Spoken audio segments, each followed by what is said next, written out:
Κύριε Πρόεδρε, επικεντρώνομαι στην Ελλάδα. Τα κράτη-μέλη δαπάνησαν τεράστια ποσά.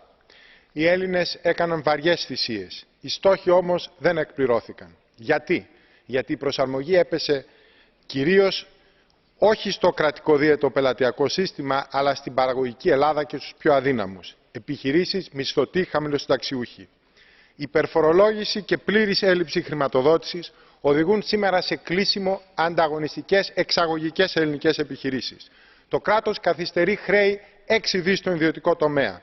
Τα δύο κόμματα που κυβερνούν κάνουν προεκλογικές προσλήψεις και ρύθμισαν χαριστικά με νόμο τα τεράστια χρέη τους στις τράπεζες.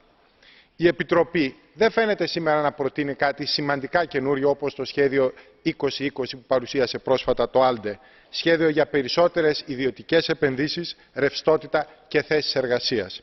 Εκτός όμως από το αδιόρθωτο κρατικό δίαιτο πελατειακό σύστημα, υπάρχει και μια θετική, παραγωγική, δημιουργική Ελλάδα και η Ευρώπη πρέπει επιτέλους να επενδύσει σε αυτήν. Ευχαριστώ.